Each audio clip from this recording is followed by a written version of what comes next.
Selamat siang, Assalamualaikum warahmatullahi wabarakatuh. Perkenalkan, nama saya Dr. Hardini, spesialis patologi anatomi dari Fakultas Kedokteran Universitas Pembangunan Nasional Veteran Jakarta. Saya sudah mengajar di Fakultas Kedokteran dari tahun 2003 dan sampai sekarang metode yang dilakukan adalah student center. Jadi belajar secara aktif dan mandiri sebagai adult learner, mahasiswa sebagai adult learner. Yang diharapkan adalah memiliki kemampuan yang cukup untuk mengendalikan belajar sendiri, kemudian memiliki motivasi dan memanfaatkan secara maksimal fasilitas belajar yang telah diberikan di kampus, berperan aktif dalam proses belajar yang dipersiapkan oleh staf pengajar, dan menyusun rencana pembelajaran sendiri. Kemudian kurikulum dari FK ini sudah terintegrasi, kemudian juga menggunakan penelitian dan case-based method. Nah, pelaksanaan kegiatan pembelajaran terbagi menjadi 14 blok dan 4 program. Blok yang berjalan itu semester 1 sampai 7, ada sekitar 14 blok dan semuanya terintegrasi. Saya akan mengambil contoh di sini adalah blok gastrointestinal. Kegiatan pembelajaran meliputi kuliah blok dan program, kuliah tamu, tutorial, skill lab, laboratory activity. Kemudian untuk blok gastrointestinal, deskripsi mata kuliahnya ini bobotnya adalah 7 SKS, dilakukan selama 7 minggu. Kemudian merupakan aktivitas pembelajaran yang membahas tentang sistem pencernaan dan metabolisme. Terintegrasi ilmu anatomi, histologi, fisiologi, biokimia kedokteran, dan dasar-dasar farmakologi yang terkait metabolisme zat dan obat-obatan. Adapun kemampuan yang diharapkan, mahasiswa dapat memahami ilmu dasar anatomi, histologi, fisiologi, biokimia.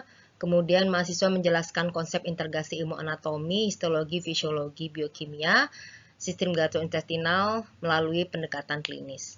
Mahasiswa juga mampu memilih prosedur klinik, laboratorium, dan penunjang lain yang berkaitan dengan sistem gastrointestinal dan menafsirkan hasilnya.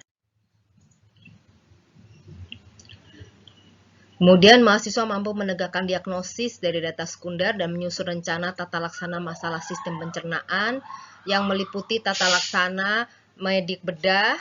Kemudian mahasiswa mampu memilih berbagai prosedur klinik, laboratorium, penunjang, dan yang berkaitan dengan sistem gastrointestinal dan menafsirkan hasilnya. Mahasiswa mampu melaksanakan tindakan pencegahan promosi kesehatan dalam tata laksana masalah gastrointestinal. Ini adalah materi pembelajarannya dari anatomi mengenai trofografi gastrointestinal dan organ aksesoria intestinal, kemudian struktur histologi gastrointestinal dan organ aksesorianya. Saya mengajar di Departemen Histologi, jadi di sini mempelajari tentang struktur histologi dari rongga mulut, orofaring, esofagus, dan gaster.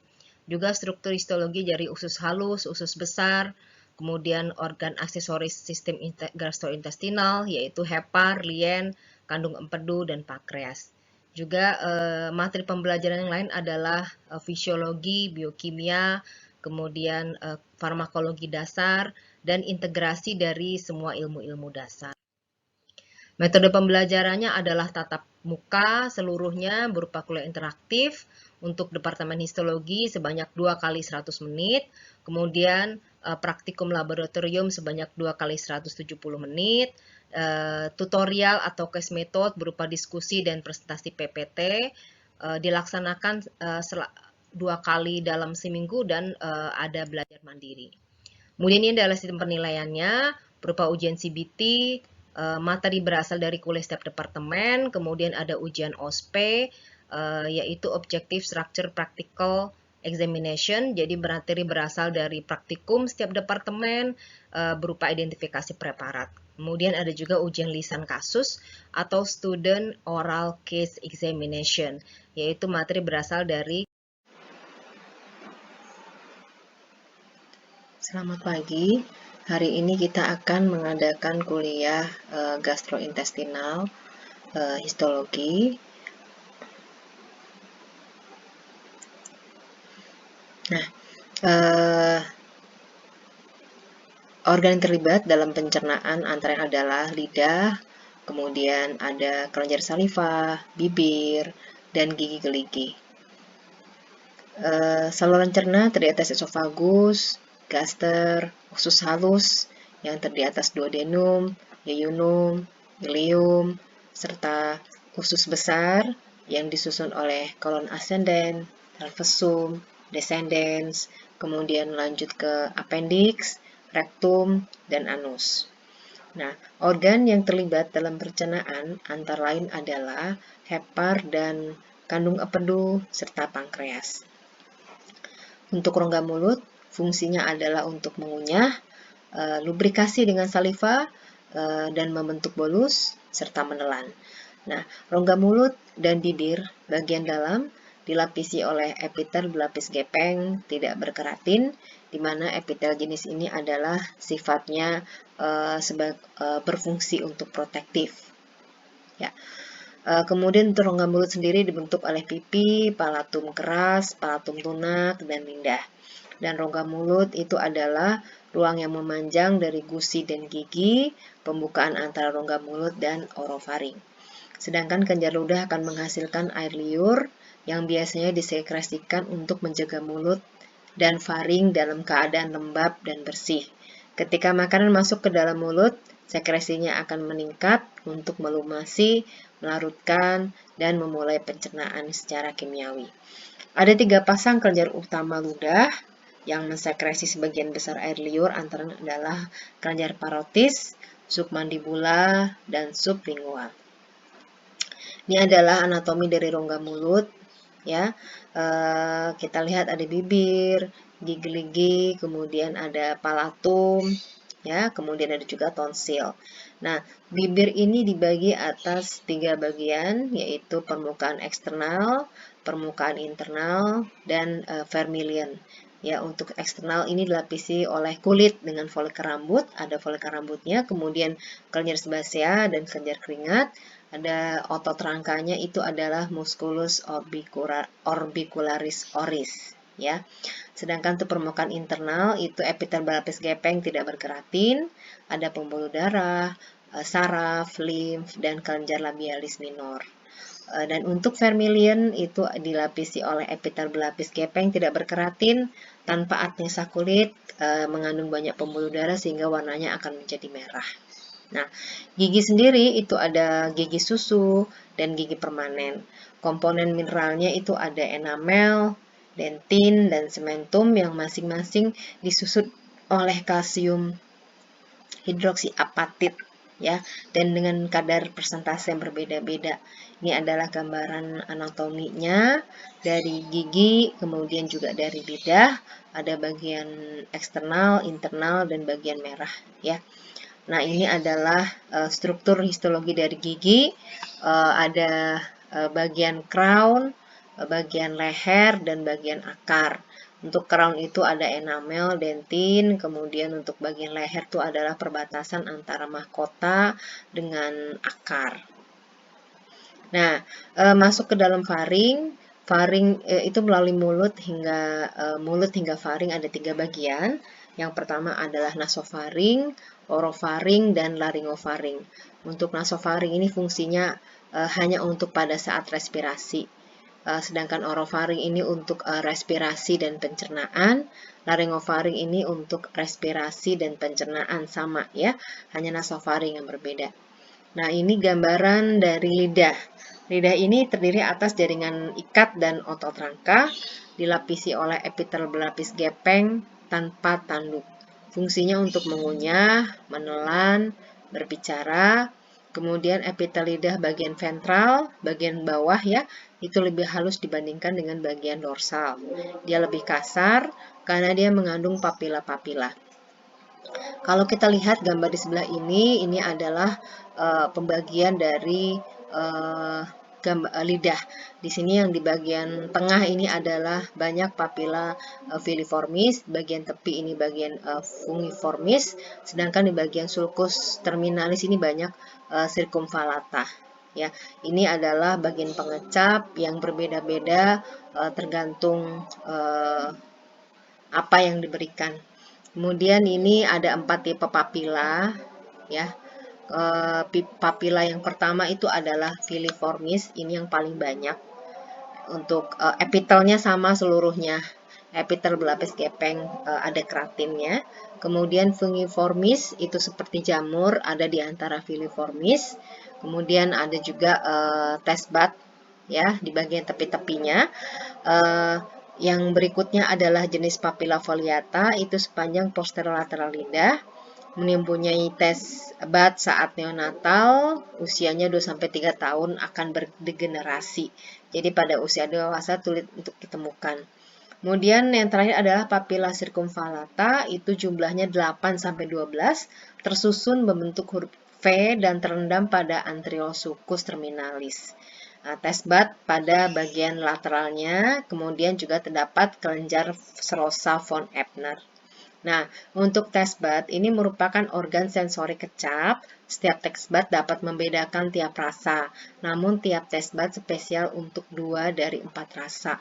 Ada manis, asin, asam, dan pahit. Nah, testbud ini terdiri atas 60-80 sel spindle. Jenisnya adalah sel neuroepitel, sel sustentakular, dan sel basal. Kemudian ada test hair dan ada serat saraf. Ini merupakan organ sensorik untuk pengecapan. Ya, kalau kita lihat secara mikroskopik, ini terlihat seperti ini ya. Ini ada permukaan dari dorsal lidah, kemudian dengan papila-papilanya. Kalau kita ambil satu di bagian tepi, ini ada testbud, kemudian diperbesar. Diperbesar akan terlihat adanya sensory fiber nih ya. Jadi dia merupakan testbud, kemudian ada serat-saraf sensoriknya. Nah, ini bangunan bentuknya ya, dari circumvallata, kemudian filiformis. Nah, ini adalah papila foliata ya. Kita lihat bentuknya foliata, kemudian masuk ke berikutnya adalah kelenjar saliva. Ini pada lidah itu terdapat kelenjar saliva yang jenisnya adalah kelenjar campur, yaitu ada kelenjar serosa dan kelenjar mukosa, di mana diantaranya itu terdapat serat otot rangka dan sel-sel lemak. Nah, di rongga mulut juga terdapat tonsilla palatina, ya, agregat limfoid diantaranya adalah tonsilla palatina dan tonsilla lingualis. Ini sepertiga posterior dari permukaan dasar lidah, dia halus, terdapat banyak atau beberapa tonjolan yang mengandung agregat limfoid dan akan membentuk kripta. Ya, ini kita lihat gambarannya. Ini adalah tonsilla palatina. Kemudian ada tubal tonsil ya, dan tonsilla laryngeal ya. Ada juga tonsilla lingualis. Nah, kelenjar saliva ini ada 3 yang mayor, yaitu parotis, submandibular, dan sublingual. Lokasinya itu di rongga mulut ya, ekskresi muaranya di rongga mulut dan hasil sekresinya dibawa melalui ductus excretorius ke rongga mulut. Nah, saliva sendiri mengandung lisozim, laktoferin, dan imunoglobulin A. Nah, ini ya struktur parotis, sublingual, dan submandibular. Nah, untuk klasifikasi kelenjar sendiri berdasarkan cara pengeluarannya, itu ada yang eksokrin, endokrin, dan parakrin. Nah, ini adalah contoh untuk parakrin ya, sel enteroendokrin. Nah, berdasarkan seket yang dihasilkan ada serosa, mukosa, dan kelenjar campur. Nah, contohnya untuk yang serosa adalah parotis, yang mukus ini banyak itu adalah sublingual, dan yang campur adalah submandibular. Di gambaran histologiknya dari seros asinus serosa, asinus mucosa, dan asinus yang campur. Ya, di bagian asinus, kemudian yang bagian bawah adalah bagian ductusnya. Nah, kelenjar saliva ini 99,5% terdiri dari air, ya. Tidak semua kelenjar ludah menghasilkan air liur yang sama. Kemudian dikontrol oleh sistem saraf otonom. Stimulasi saraf parasimpatis akan memicu sekresi air liur, dan stimulasi simpatis akan menurunkan air liur. Nah, parotis itu merupakan kelenjar liur terbesar, ada 20-30 gram. Lokasinya adalah anterior dan inferior dari telinga, merupakan kelenjar serosa. Ya, submandibula ini lokasinya submandibula itu 12-15 gram. Lokasinya ada di inferior mandibula pada dasar mulut. Ya, dia lebih banyak serosanya dibandingkan mukosanya. Kalau sublunalis itu ada di inferior lidah, mukosanya lebih banyak dibandingkan serosanya. Nah, struktur kelenjar saliva itu adalah tubulo-alveolar. Ada unit sekretori dan unit ekskretori. Untuk yang sekretori ini adalah yang asinus, sedangkan ekskretori adalah yang ductus. Nah, ada dua tipe sel pada asinus, yaitu sel serosa dan sel mukosa. Untuk yang serosa ini bentuk piramidal, inti bulat, sitoplasmanya bergranula, sedangkan untuk mukus itu sitoplasmanya ada, isoplasmanya lebih terang. Dan sedang untuk unit ductus atau ductus intercalaris atau striata, ductus intercalaris kemudian menjadi lebih besar menjadi ductus striata, ductus intralobular, intralobar, dan ductus interlobar. Nah, ada yang dikenal namanya sel mioepitel yang di sekitar asinus, serosa, dan mukosa. Dia fungsinya adalah untuk berkontraksi, membantu asinus mengeluarkan sekretnya. Nah, kelenjar dibagi menjadi lobus dan lobulus. Ya, untuk yang sekretori itu ada asinus, ductus, kemudian stromanya itu terdiri atas dari kapsul. Nah, ini adalah gambaran histologiknya. Ini adalah gambaran dari kelenjar serosa, di mana yang terlihat ya, ini adalah dari kelenjar parotis ya. Dia tipenya serosa. Di sini ada asinus, kemudian ada ductusnya ya. Nah, untuk ductus yang kecil ya namanya adalah ductus intercalaris, tapi untuk secara histologi agak sulit dilihat. Nah, ductus itu lebih besar daripada asinus. Selnya kolumnar eosinofilik, intinya ada di tengah, juga terlihat adanya vertical cytoplasmic striation. Ya, disebabkan lipatan membran plasma basal ini kayak seperti ini ya. Ini adalah serus dari asinus, kita lihat kelenjar liur ya,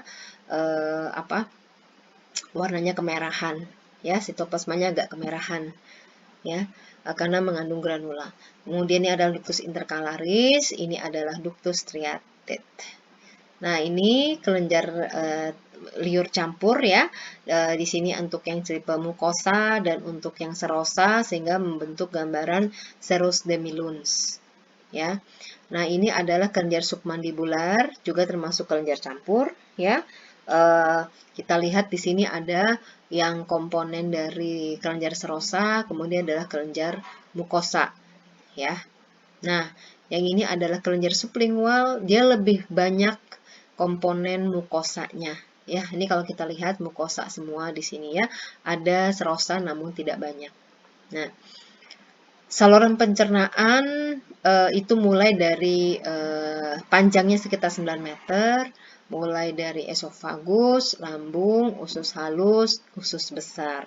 Dari lambung ini ada kardia, fundus, corpus pilorus, kemudian dari usus halus ada duodenum, yeyunum, dan ilium.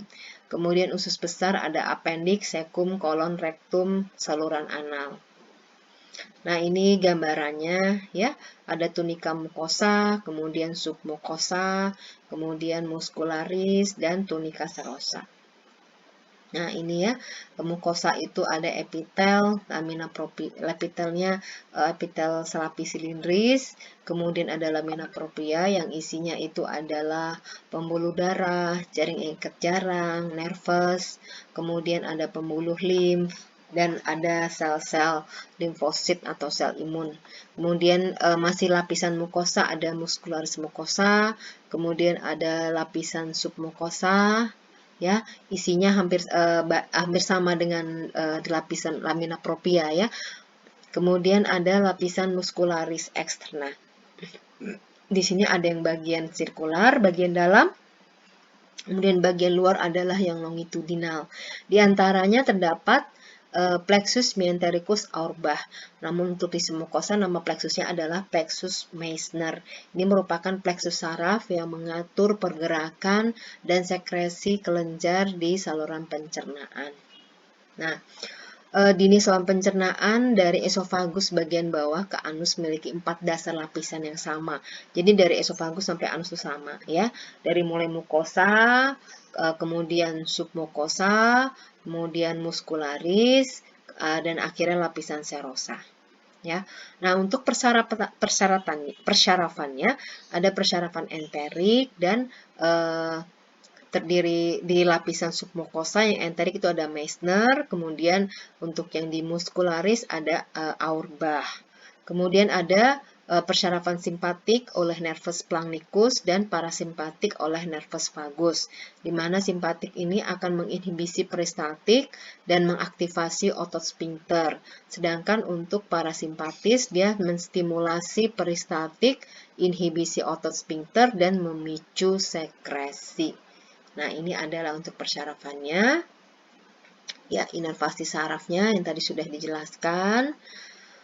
Kemudian, nah, ini adalah gambarannya ya, gambarannya untuk pengaturan persarafan enterik. Nah, kemudian esofagus. Esofagus ini fungsinya adalah untuk transit bolus. Jadi, makanan yang sudah kita kunyah, dia akan masuk ke lambung melalui esofagus. Nah, esofagus itu mengeluarkan lendir, mengangkut makanan, tidak ada enzim yang diproduksi dan tidak ada penyerapan makanan pada esofagus. Jadi, dia mukosanya itu, epitelnya itu lebih ke arah fungsinya perlindungan terhadap keausan. Jadi, makanya epitelnya adalah berlapis gepeng tanpa keratin. Ya. Yang sifatnya itu lebih ke arah protektif untuk epitelnya. Kemudian ada lamina propria dan muskularis, dan bagian submukosanya itu ada banyak mengandung kelenjar ya atau asinus mukosa, dan ada sel lemak serta pembuluh darah. Nah, untuk muskularis itu terdiri atas 3, superior, bagian tengah, dan inferior. Ya, otot rangka, kemudian ada otot rangka dan otot polos, kemudian otot polos, dan ada 2 sphincter, sphincter esofagus atas dan esofagus bawah, di mana esofagus atas ini mengatur gerakan ke kerongkongan. Ya, kalau yang esofagus bawah itu mengatur gerakan ke lambung. Jadi perbatasannya ya, untuk atas itu ke rongga mulut, untuk yang bawah adalah ke lambung. Nah, lapisan muskularis, lapisan dalam sirkular dan luar longitudinal, sedangkan lapisan adventitia itu menempel pada sekitarnya.